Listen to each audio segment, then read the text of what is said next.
দান উত্তম না মান্যত উত্তম? যে যখন বান্দা দান করে না তখন আল্লাহ তাআলা বান্দাকে মান্যত করতে বাধ্য করে। যে যদি বান্দা দান করত প্রত্যাহ প্রত্যেকদিন যদি কম বেশি দান করতো তাহলে আল্লাহ তাআলা বিপদ আপদ কাটায় দিতে। তো যেহেতু সে দান করে না এজন্য আল্লাহ তাআলা এমন বিপদ দেন, বিপদ দেওয়ার কারণে সে তখন বলে যে আল্লাহ এবার যদি হাসপাতাল থেকে ফিরতে পারি তাহলে বাইতুল আমান মাদ্রাসায় একটা খাসি টাসি দিব আর কি। তো আল্লাহ এবার বাধ্য করছে। আগে তো 1000 টাকা দিলে ঠিক আছিল, জমা দিন 100 টাকা দিলে ঠিক আছিল, তো এখন বলেন যে না খাসি দিতে হলে 10,000 টাকা লাগবে। তো এরপরে 10,000 এই জায়গায় দেন আর সেই জায়গায় দেন, তাহলে একবারেই গেল 10,000। আর এটা বাধ্য মান্য করতে বাধ্য। তো এটা উত্তম না। উত্তম হচ্ছে আগে থেকে দান করা। তো জোরপূর্বক আল্লাহ তাআলা নিবেন, কিন্তু নিবেন আল্লাহ তাআলা। যদি বান্দা না দান করে তাহলে অবশ্যই আল্লাহ তাআলা তার কাছ থেকে নিবেন। তো এই জন্যই আমরা গত সপ্তাহে পড়ছি যে ওমা আনফাকতুম মিন নাফাকাতিন আও নাযারতুম মিন নাযরিন ফাইন্নাল্লাহা ইয়ালাম। তুমি দান করো আর মানত করো, এই ব্যাপারে আল্লাহ তাআলা জানেন কোনটা করতেছো। এই জন্য দানটাই উত্তম। আর দানের বিপরীত হচ্ছে যে জিনিসটা, ব্যবসার বিপরীত হচ্ছে যে জিনিসটা, সেটা হচ্ছে সুদ। সেই সম্পর্কিত আলোচনা আমরা এমনিতেও অনেক শুনি, আজকে বাস্তবে শুনবো, কোরআন থেকে শুনবো যে কোরআনে কারীমে সুদের যে আয়াতের কথা বলেছেন সেই আয়াত আজকে সূরা বাকারা 275 নং আয়াত থেকে সুদের আলোচনা শুরু। আল্লাহ তাআলা বলেন আল্লাযীনা ইয়াকুলুনা রিবা লা ইয়াকুমুনা ইল্লা কামা ইয়াকুমু আল্লাযী ইয়াতাখাব্বাতু আশ-শাইতানু মিনাল মাস। যারা সুদ খায়, সুদ গ্রহণ করে, লা ইয়াকুমুন, তারা আল্লাহর সামনে কিয়ামতের মাঠে দাঁড়াতে পারবে না, তবে দাঁড়াতে পারবে এইভাবে, অর্থাৎ স্বাভাবিকভাবে অন্যরা যেরকম দাঁড়ায় সেভাবে তারা দাঁড়াতে পারবে না। কিভাবে দাঁড়াতে পারবে?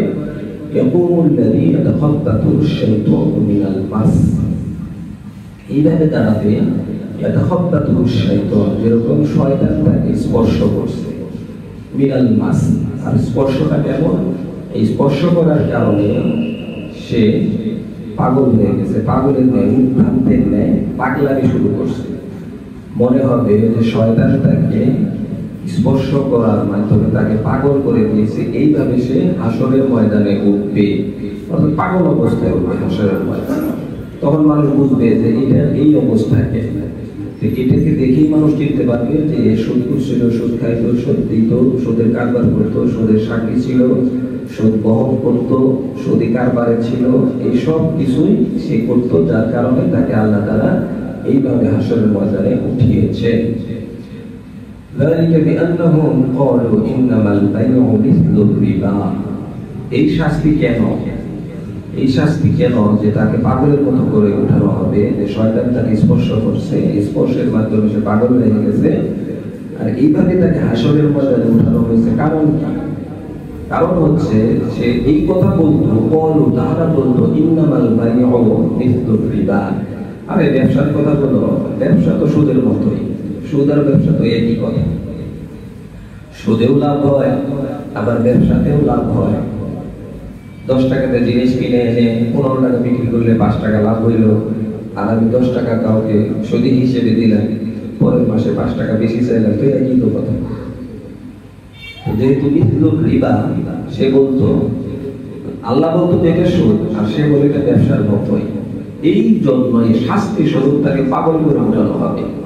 আল্লাহ বলতেছে একটা, তুই বলিস আরেকটা, আজকে পাগল করে তোকে হাসরের ময়দানে উঠানো হবে। কয়জন মানুষের সামনে? কিয়ামত দিবসে পৃথিবীর সৃষ্টি লগ্ন থেকে যত মানুষ অতীত হয়ে গেছে, যত মানুষ বর্তমান আছে, যত মানুষ আসবে কিয়ামত পর্যন্ত, সবার সামনে তাকে পাগল করে উঠানো হবে। ওয়া আহাল্লাল্লাহুল বাই'a ওয়া হাররামা রিবা। আল্লাহ তাআলা বলতেছেন, অথচ আল্লাহ তাআলা ক্রয় বিক্রয় ব্যবসাকে হালাল করেছেন, ওয়া হাররামা রিবা, এবং সুদকে আল্লাহ তাআলা হারাম করেছেন। সব ব্যবসায় আবার হালাল, সব ব্যবসায় তো আবার হালাল না। হালাল যে ব্যবসা আছে সেটা হালাল। ওয়া হাররামা রিবা, এবং রিবা যেটা, সুদ যেটা, সেটাকে হারাম করেছেন।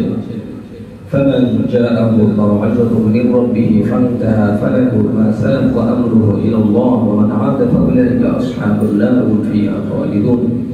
যে ব্যক্তি আল্লাহ তাআলার এই উপদেশ শুনল, যে আল্লাহ তাআলা সুদের ওয়াজ করছেন, এই উপদেশ শুনল, শোনার পরে ফান্তাহা, সে বিরত থাকলো, সুদ থেকে সে বিরত থাকলো, ফালাহু মা সালাফ, তাহলে তার যা কিছু আছে এটা তাকে আবার ফেরত দেওয়া হবে, সে আগের মতোই থাকবে। ওয়া আমরুহু ইলাল্লাহ, তার ফয়সালা হচ্ছে আল্লাহর কাছে। ওয়া মান আদা ফাউলাইকা আসহাবুন নার, আর যে ব্যক্তি এই ওয়াজ শোনার পরেও সুদী কারবারের সাথে সম্পর্ক রাখে, সুদী কারবার করবে, আসহাবুন নার, তার জন্য হচ্ছে জাহান্নাম। হুম ফিহা খালিদুন, এবং সে সেখানে থাকবে অনন্তকাল। তো এটা সুদের অন্যতম একটা আয়াত। যে ব্যক্তি সুদ খাবে সে হাসরের ময়দানে পাগলের মতো উঠবে, যেমন শয়তান তাকে স্পর্শ করছে। তার কারণ কি? কারণ হচ্ছে সে বলতো যে আরে সুদ আর ব্যবসায় একই কথা, সুদ বলতে আসলে কিছু নাই। আজকে সারা বিশ্বব্যাপী সুদী লেনদেন, সুদী ব্যবসা, সুদী ব্যাংকিং ব্যবস্থা চলতেছে। এবং অন্যতম অপরাধ হচ্ছে সুদ খায় আবার বলে এটা কোনো গুনাহ না, এটা ব্যবসার মতোই। এই দুইটা অপরাধ, এক তো সে অপরাধ করতেছে, আবার এটাকে সে গুনাহ মনে করে না। যদি সে গুনাহকে গুনাহ মনে না করে তাহলে তার ঈমান থাকবে না। কেউ মদ খেলো, কেউ জিনা করলো, এটা তো গুনাহ আছে না, গুনাহ মনে করে করবে, করার পরে বলবে যে আমি তাওবা করলাম, আল্লাহ তাআলা আমাকে মাফ করে দাও, এই একটা বিষয়। আরেকটা হচ্ছে যে না, জিনা কোনো গুনাহ না, মদ খাওয়া কোনো গুনাহ না, সুদ খাওয়া কোনো গুনাহ না, ঘুষ খাওয়া কোনো গুনাহ না, এই গুনাহ না। তার মানে কি? আল্লাহ বলছেন গুনাহ, আল্লাহ বলছেন সে জাহান্নামী, আল্লাহ বলছেন এটা অপরাধ, আর সে বলতেছে না এটা অপরাধ না, সে জাহান্নামী না। তাহলে ডাইরেক্ট আল্লাহর বিরোধিতা, ডাইরেক্ট আল্লাহর কোরআনকে অস্বীকার করা। যে ব্যক্তি ডাইরেক্ট আল্লাহর কোরআনকে অস্বীকার করবে, আল্লাহর বিরোধিতা করবে, সে আর মুসলমান থাকে কেমনে? এই জন্য যে ব্যক্তি বলবে যে সুদ খাওয়া কোনো গুনাহ না, তার ঈমান নাই। এই জন্য দেখেন না, যারা সুদী লেনদেন আছে তাদের অবস্থা কি, তাদের কথার ধরনই আলাদা। কারণ সে সুদকে হালাল মনে করে থাকছে, যেটা আল্লাহ তাআলা ডাইরেক্ট স্পষ্টভাবে হারাম করেছেন, সেটাকে সে হালাল মনে করে। তো হালালকে হালাল মনে করতে হবে, হারামকে হারামই মনে করতে হবে। আল হালালু বাইয়িনুন ওয়াল হারামু বাইয়িনুন, আর দুইটাই স্পষ্ট, এদের মধ্যে কোনো সন্দেহ নাই। তো যারা সুদ খাবে আবার এটাকে হালাল মনে করে খাবে, যেহেতু দুই অপরাধী দুই ভাবে, এই জন্য আল্লাহ তাআলা তাকে এইভাবে উঠাবে। এবং রাসূল সাল্লাল্লাহু আলাইহি ওয়াসাল্লাম তো হাদিসের মধ্যে, অসংখ্য হাদিসের মধ্যে সুদী কারবারিদের ব্যাপারে ভয়ঙ্কর হাদিস উল্লেখ করেছেন, যে আল্লাহ সুবহানাহু ওয়া তাআলার উপর অবধারিত হয়ে যায় তাদেরকে শাস্তি দেওয়া। 4 শ্রেণীর মানুষ, যে মদ পান করে, যে সুদ খায়, যে ইতিমের মাল ভক্ষণ করে, এবং যে পিতামাতার অবাধ্য হয়, এই 4 শ্রেণীর মানুষের জন্য জান্নাত হারাম। এবং রাসূল সাল্লাল্লাহু আলাইহি ওয়াসাল্লাম মেরাজের রাত্রিতে দেখেছেন যে একদল মানুষকে তারা রক্তের নদীতে সাঁতার কাটছে, এবং যখন মধ্যখান থেকে তারা নদীর কিনারায় আসতে চায় তখন পাথর দিয়ে তাদেরকে আবার নদীর ভিতরে ঢুকিয়ে দেওয়া হয়, অথবা পাথর গিলে আবার তারা চলে যায়। এভাবে তাদেরকে শাস্তি দেওয়া হচ্ছে। এরপর জিবরাইল আলাইহিস সালাম বলছেন, ইয়া রাসূলুল্লাহ, আপনি কি জানেন যে এরা কারা? না, আমি তো জানি না। তো জিবরাইল বলছেন যে এরা হচ্ছে আপনার ওই সমস্ত উম্মত যারা সুদী লেনদেন করতো, সুদ খাইতো, এরা হচ্ছে এই সমস্ত উম্মত। সুদ খাওয়া মানে কি? মানুষের রক্ত চুষে খাওয়া। সুদ হচ্ছে পুঁজিবাদের অন্যতম একটা ব্যবস্থা, অর্থাৎ ধনীকে আরো ধনী বানিয়ে দেওয়া, দারিদ্রের গরিবের লাশের উপরে উঠে তারপরে ধনী হওয়া, এটা হচ্ছে সুদ, সুদের মূল ভিত্তি। আর ব্যবসা কি? ব্যবসায় 10 টাকা দিয়ে কিনলাম, 15 টাকা বিক্রি করতে পারবো এরকম না। রাস্তায় যদি কোনো সমস্যা হয় 10 টাকায় শেষ। মালের দাম কমে গেলে এই 10 টাকা মাল আমাকে 8 টাকা বিক্রি করতে হবে। অর্থাৎ এখানে লাভ লসের একটা বিষয় আছে, যেখানে আল্লাহ তাআলার উপর ভরসার বিষয়, তাওয়াক্কুলের বিষয়। আর সুদ যেটা, সেই মরুক আর বাসুক, 10 টাকার জায়গায় আমাকে 15 টাকা দিতেই হবে। যে ব্যক্তি 1 লাখ টাকা ঋণ নিল, তার পরবর্তী মাসে 2000 টাকা বাড়ায় তাকে দিতেই হবে। এতে করে 1 লাখ টাকা ঋণ নিয়ে সে ব্যবসা করুক, ব্যবসায় মার খাক আর লাভবান হোক, যাই হোক না কেন, তাকে টাকা বাড়িয়ে দিতেই হবে। অর্থাৎ এতে নিজের কোনো শ্রম থাকে না, আর আল্লাহ তাআলা এটাকে নিষেধ করছে। আর এটা মানবতার বিরোধী কাজ। বাংলাদেশে আজকে কি পরিমাণে এনজিও আছে? হাজার হাজার এনজিও। এগুলির নাম আপনারা জানেন, অনন্তম অনেক অনেক এনজিও। এই এনজিও থেকে টাকা দেওয়া হয়, 5000 টাকা দেওয়া হয় যে গরু কেনা। এখন গরুতে যা কিছু হয়, আর এটা ঋণ পরিশোধ করতে করতে এখন আবার আরেক জায়গা থেকে, আরেক এনজিও থেকে আবার 10,000 ঋণ নিতে হয়। আবার এই 10,000 পরিশোধ করতে করতে আরেক এনজিও থেকে 20,000 টাকা দিতে হয়। এরকম করতে করতে করতে করতে সে ঋণের বোঝায় জর্জরিত হয়ে যায়। এবার সে আত্মহত্যা করতে বাধ্য হয়, সংসারের মধ্যে ঝগড়া লাগে, তালাক পর্যন্ত হয়, নানান ধরনের সমস্যা হয়, সে আর আগাইতেই পারে না। তাহলে এই যে মানুষের উপরে বোঝা চাপিয়ে দেওয়া হলো, ঘর দেওয়ার নামে, গরু কেনার নামে, অমুকটার নামে, তার উপরে যে বোঝা চাপিয়ে দেওয়া হলো, এটাই হচ্ছে মানবতার বিরোধী কাজ। আর যারা মানবতার বিরোধী কাজ করবে তারা কখনোই মানব দরদী হইতে পারে না। সে অনেক লম্বা লেকচার ছাড়তে পারে, অনেক বড় নোবেল প্রাইজ পেতে পারে, কিন্তু যারা এই সমস্ত কাজ করবে তারা কখনোই মানবতাবাদী হইতে পারবে না, কারণ সে মানুষের বিরোধী কাজ। একজন গরিবের রক্ত চষে খাওয়ার কাজ সে করতেছে, সে কিভাবে মানবিক গুণের অধিকারী হয়? তো রাসূল সাল্লাল্লাহু আলাইহি ওয়াসাল্লাম এই জন্যই বলছেন যে সুদ এত মারাত্মক যে আরেক হাদিসের মধ্যে আসছে যে ব্যক্তি সুদ খাইলো 1 টাকা সুদ খাইলো, 1 লাখ টাকা সুদ খাইলো, সুদ দিল, এর সাথে জড়িত থাকলো। সুদের এটা হচ্ছে ন্যূনতম একটা গুনাহ, সেটা হচ্ছে নিজের আপন মায়ের সাথে জিনায় জড়িয়ে যাওয়া। আস্তাগফিরুল্লাহ। এরকম কোন গুনার ব্যাপারে এত শক্ত কথা বলা হয় না, কোন গুনার ব্যাপারে এত শক্ত কথা বলা হয় নাই, কিন্তু সুদের ব্যাপারে যে 1 টাকা খাইছে সেও, যে 2 টাকা খাইছে সেও, যে 100 টাকা খাইলো, 1 লাখ টাকা খাইলো, যে সুদী লেনদেন করলো, এই সবাই সে নিজের আপন মায়ের সাথে জিনায় জড়িয়ে গেল। আপন মায়ের সাথে জিনা করলে যে গুনাহ, সেই গুনাহ সে করে ফেললো। তাহলে কত মারাত্মক! কিন্তু আজকে আমাদের সমাজে কয়েকজন মানুষ সুদ থেকে মুক্ত, সুদী লেনদেন নেই, খুবই কম। অমুকে ব্যবসার জন্য, অমুকে বাড়ির জন্য, অমুকে এইটার জন্য, মানে এটাকে সে কিছুই মনে করতেছে এবং বিভিন্ন ভাবে হজে যাবে, সেইখানে ওই টাকাটাও তাই খাতে, ওইখানেও কিছু পাবে, ওই চিন্তায় সে। তারপরে পেনশন পাওয়ার পরে এরপরে সে পুরা টাকাই রেখে গেছে, 30 লাখ 50 লাখ যা পাইছে বাস এটা রেখে দিল, বাস কিয়ামত হয়ে যাবে, কিন্তু আমার টাকা কিছুই হবে না। আল্লাহর উপরে কোনো ভরসা নাই। আল্লাহ বলছেন সম্পদ কুক্ষিগত করে রাখা যাবে না। সব সম্পদ ব্যাংকে থাকে, তাহলে মানুষের হাতে কি থাকবে? মানুষের কর্মক্ষেত্র কিভাবে তৈরি হবে? এজন্য ব্যবসা করো, নানান কিছু করো, তাহলে কর্মক্ষেত্র বাড়বে, মানুষের জনজীবনে স্বস্তি ফিরে আসবে। আর সব যদি ব্যাংকে রাখে তাহলে কি হবে? তাহলে তারা লাভবান হবে, পুঁজিবাদীরা আরো বড় লোক হয়ে যাবে। এই জন্য আল্লাহ তাআলা এটাকে হারাম করছে, সম্পদকে সবার মাঝে একটা সিস্টেম অনুযায়ী মিলিয়ে দেওয়া। তো যে ব্যক্তি এইভাবে আপনার সুদে লেনদেন করবে তার এই সমস্ত অপরাধ। এবং আরেক হাদিসের মধ্যে আসছে যে সুদের সম্পদ 40 বছর থাকবে, এরপরে আর এটা থাকবে না। আমি দেখেছি আমার আত্মীয়দের মধ্যে যারা আছে তাদের একজনের অবস্থা অনেক ভালো দেখি না, হয়তো বা এমন রোগ হয়েছে, অথবা তার জীবনকালে সে নিঃস্ব হয়ে গেছে, অথবা যা সে কিনছে, যা সে সম্পদ করছে, এগুলি যে কোনোভাবে ধ্বংস হয়ে যাচ্ছে। এর অধিকাংশই আমি এগুলি দেখছি। আর অন্যান্য যারা আছে তাদের তো আছেই, কিন্তু আমি নিজেই দেখছি, আমার আশেপাশে যারা, তাদেরকে আমি এরকম দেখছি। এই জন্য সুদ আজকে থেকেই বন্ধ। অথচ আজকে তো সবচেয়ে বড় এবং সবচেয়ে চাহিদাজনক চাকরি হচ্ছে সুদী চাকরি। এটা হচ্ছে সবচেয়ে চাহিদাজনক।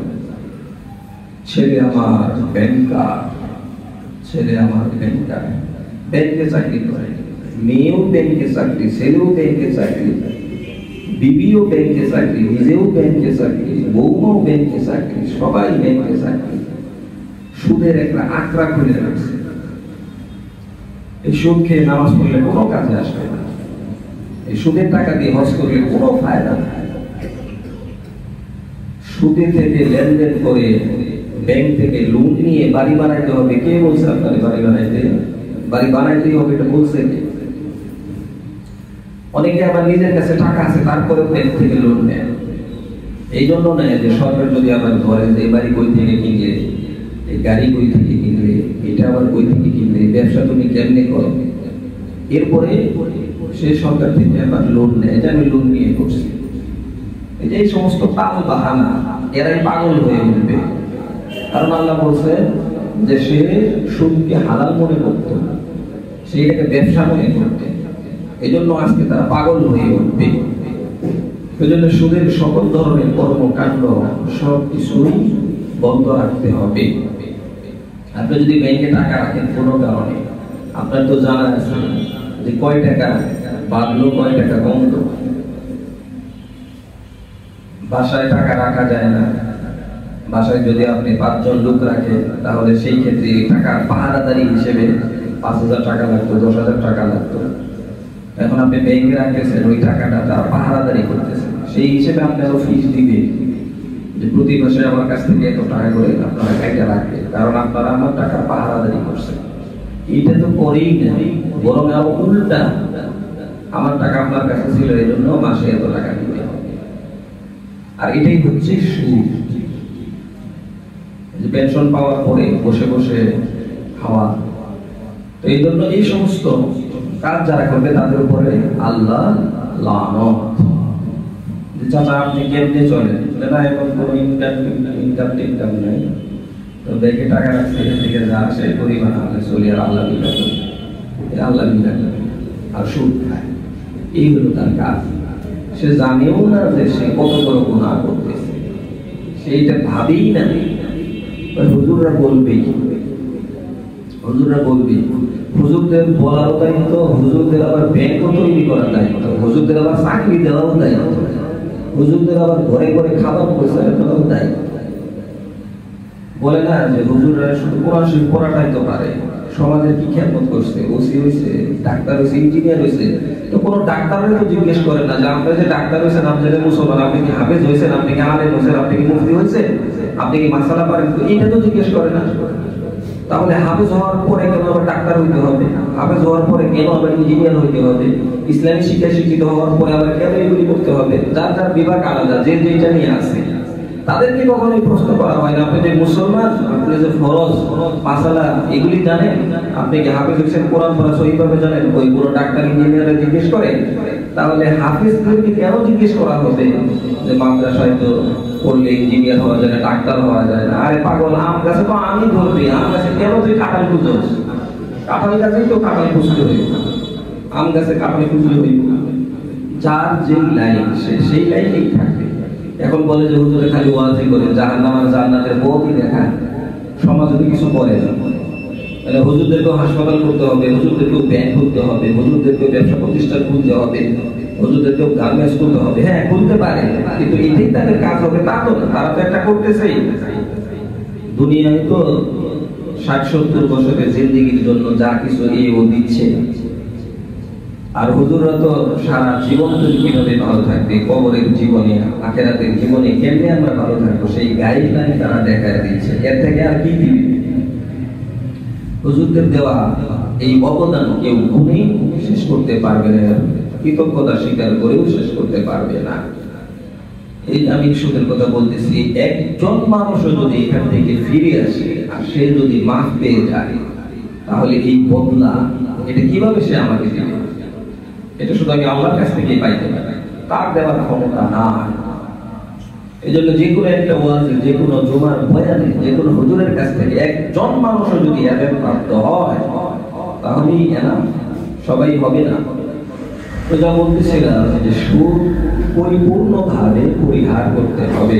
এমনকি আপনি দেখবেন যে বিকাশ, মোবাইলে যে বিকাশ খোলা আছে, এখানেও আপনার সুদ আসছে কিনা। আপনি যদি নাই খান তাহলে ওই 1 টাকা 5 টাকা 100 টাকা খেয়ে লাভ দেখেন। এই গুনায় নিমজ্জিত হওয়ার দরকারটা কি? আপনি দেখেন যে কত টাকা আসছে, সেটা আপনি দান করে দেন গরিবদের মাঝে। যদি কখনো খেয়ে থাকেন তাহলে সেই টাকা সওয়াবের নিয়ম বাদ দিয়ে তারপরে কোনো গরিবকে অথবা মসজিদ মাদ্রাসার বাথরুম বানিয়ে দেওয়া যাইতে পারে। কেমন মাসাম যে সেই টাকা মসজিদেও দান করা যাবে না, সেই টাকা মসজিদেও দান করা যাবে না। আমি একবার যুব সময় বলছিলাম যে সুদ ঘুষের টাকা মসজিদে দিবেন না, বা আপনারা হালাল টাকা দিবেন। তো একজন সে পুরা মুগদা মান্ডা মানিকনগর সব মসজিদের হুজুরদের কাছে জিজ্ঞেস করছে যে আমি তো আপনার মসজিদে কিছু দান করতে চাই, মাদ্রাসায় দান করতে চাই, কিন্তু অমুক হুজুর তো না করছে। আসলে কিন্তু সে দান করে না, কিন্তু সে বলতেছে যে হুজুর না করছে। তো হুজুর কি তারে না করছে নির্দিষ্ট করে? আমি কি এখানে কাউকে বলছি যে আপনি যে সুদ দান আপনি দান করে না? বলছি কাউকে? যারা এটা করে তাহলে সে নিজেই কিন্তু নিজেকে নির্দিষ্ট করে ফেললো। আল্লাহ তো বলছিলেন হাসরের মাঠে ওকে পাগল করে উঠাবেন। আমি তো দেখতেছি ওকে দুনিয়াতেই পাগল করে ফেলছে। অন্যথায় সে ঘুরে ঘুরে কেন এই কথা বলবে যে আমি সুদ খাই, আমি যে টাকা দান করতে চাইছি অমুক হুজুরে না করছে। তো এইটা আবার আমাদের মিটিং এ বসে, তো আমিও বলছি যে যেই হুজুর এটাকে হালাল করতে পারবে সেটাও আমি দেখে নিব। 120 জন ওলামা আমি দেখে নিব যে কোন হুজুর হালাল করতে পারে এই টাকা। এটা আর মসজিদ জুমার বয়ানও আমি পরবর্তীতে বলছি যে যদি কেউ আপনারা বলতে পারেন যে হ্যাঁ এই জায়গায় চাকরি করা হালাল, তাহলে আমি মসজিদের ইমামতি বাদ দিয়ে ব্যাংকে সবার আগে চাকরিটা নেব, কারণ আমার সেই দক্ষতা আছে, সমস্যা নাই, সেই শিক্ষাও আছে। তো কই এই যে আসলে এগুলি আসলে যে আল্লাহ যে পাগল করবেন এদেরকে, এটার দৃষ্টান্ত দুনিয়াতেই আছে। তো এই জন্য মসজিদ মাদ্রাসায় দান করতে হবে হালাল টাকা। সে এটাকে একটা মানে এইভাবে নিছে যে সে যদি বলে যে হুজুর মসজিদে দান করতে নিষেধ করছে, তাহলে এটা অন্যদের মধ্যে বিরূপ প্রতিক্রিয়া হবে যে হ্যাঁ হুজুর দান করতে না করলো। আর এটাকে পাগলেও তো বিশ্বাস করবে না। প্রতি সপ্তাহে যে এখানে টাকা চাইতেছি সেখানে যদি বলি যে দান করে না, এটা হইল না।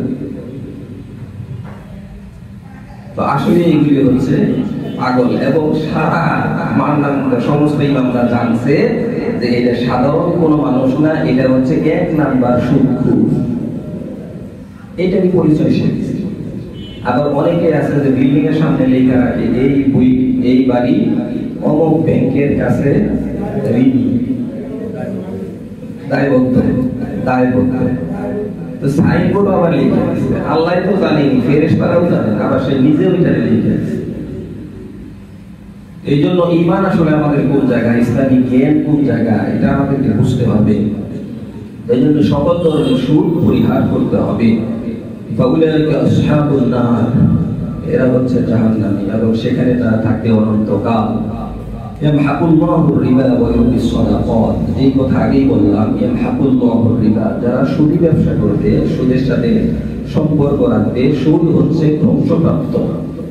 ওয়া ইউরবিস সাদাকাত, আর দান যেটা, এটা হচ্ছে ধারাবাহিকভাবে থাকবে, এটা কখনোই ধ্বংস হবে না, বরং এটা বাড়বে। আল্লাহু লা ইউহিব্বু কুল্লা কাফফারিন আথীম, আর আল্লাহ তাআলা ভালোবাসেন না প্রত্যেক অকৃতজ্ঞকে এবং আথীম পাপীকে আল্লাহ তাআলা ভালোবাসেন না।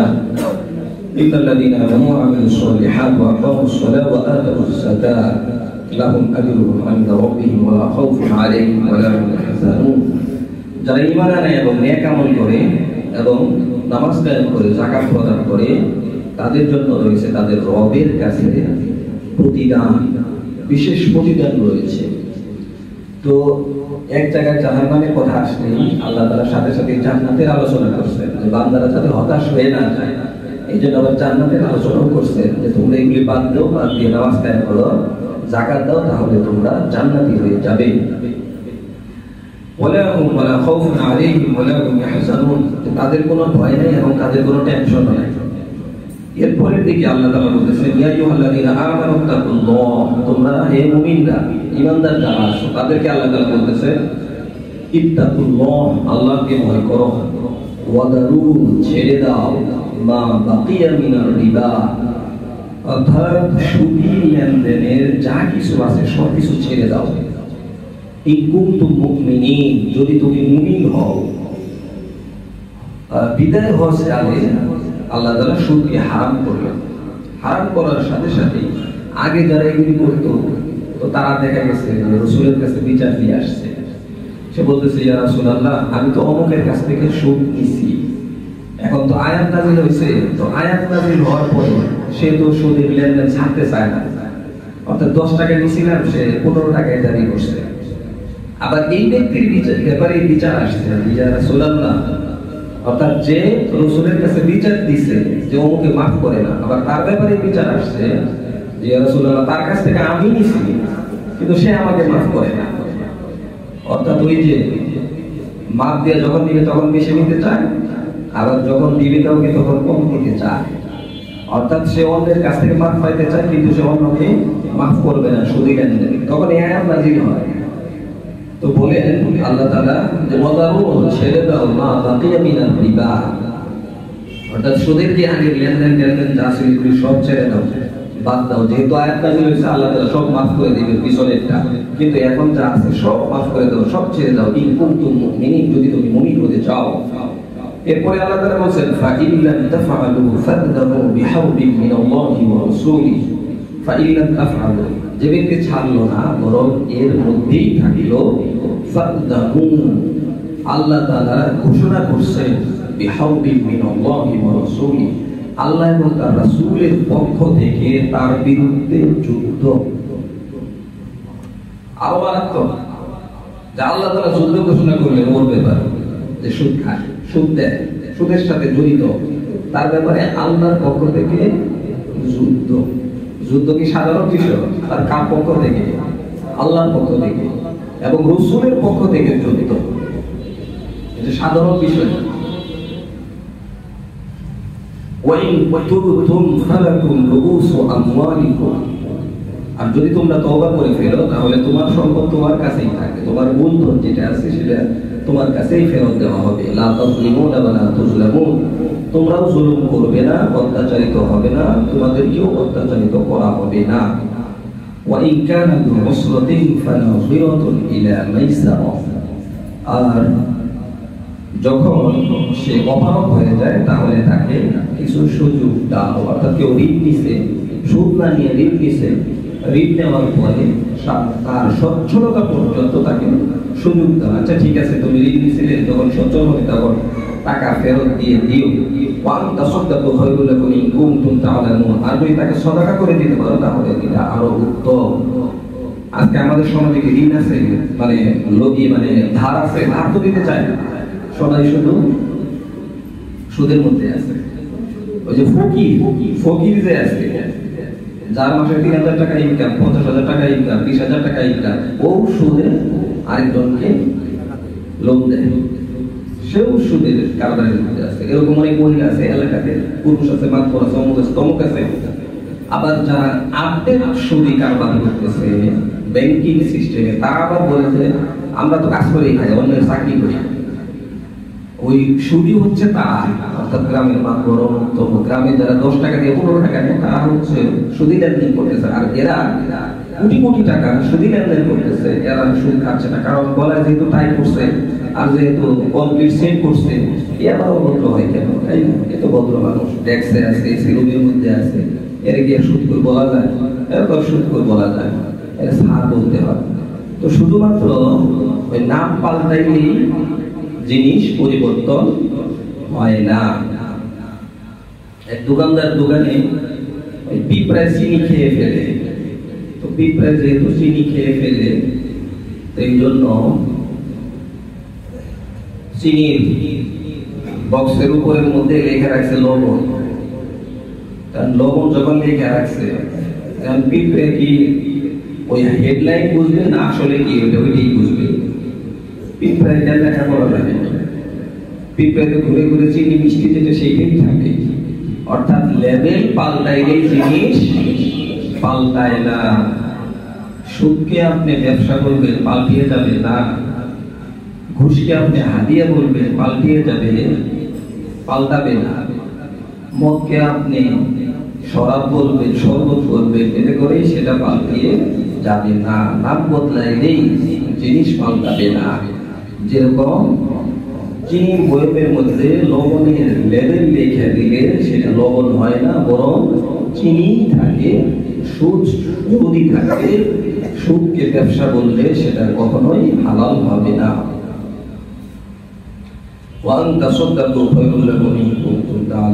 যদি তোমরা সাদাকা করে দিতে পারো তাহলে এটাই উত্তম।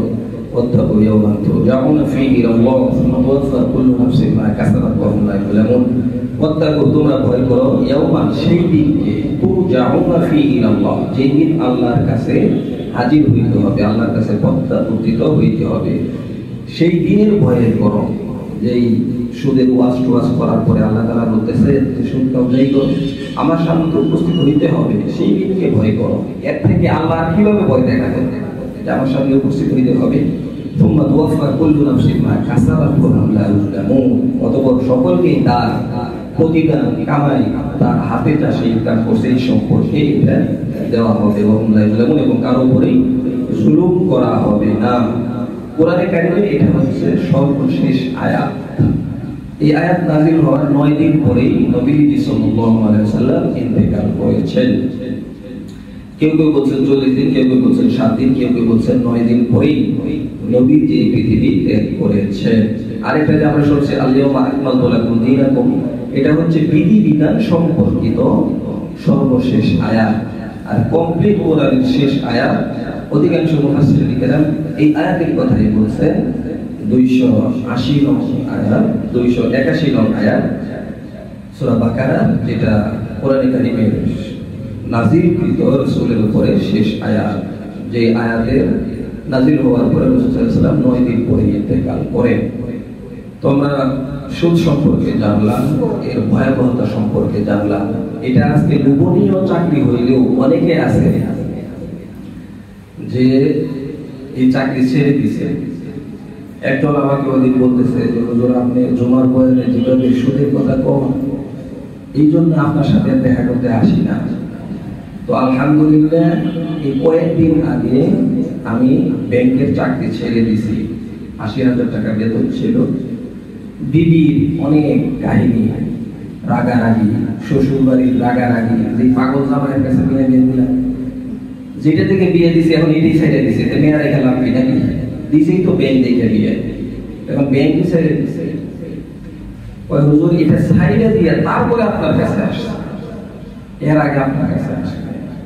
তাহলে একজন হইলেও তো ছাড়ছে, এরকম আমার আত্মীয় স্বজনের মধ্যেও ছাড়ছে। তাহলে কেমন ইমানদার, তার ইমানের পাওয়ার কি পরিমাণ হইলে সে এত টাকার বেতনের চাকরি ছেড়ে দিতে পারে, এবং এখন সে কি করবে এর কোনো নিশ্চয়তা নেই। এখন কি আল্লাহ তাআলা ওয়াদা দিবেন যে ঠিক আছে 80,000 টাকা চাকরি ছাড়ছে, এখন 1.5 লাখ টাকা দিতে হইবে, ঠিক আল্লাহ রাখতে কথা কথা তাহলে পরীক্ষা হইলেও তাহলে সবাই ছেড়ে দিয়েছে যে ব্যাংক ছাড়ে, অন্য জায়গায় যায়। এটা তো আল্লাহ করবেন না, এইটাই তো পরীক্ষা। আমি হারাম ছাড়বো, হালালের ব্যবস্থা আল্লাহ যেখান থেকে যেভাবে যতটুকু করে দেয় সেটাই আলহামদুলিল্লাহ, এটাই তো ঈমান।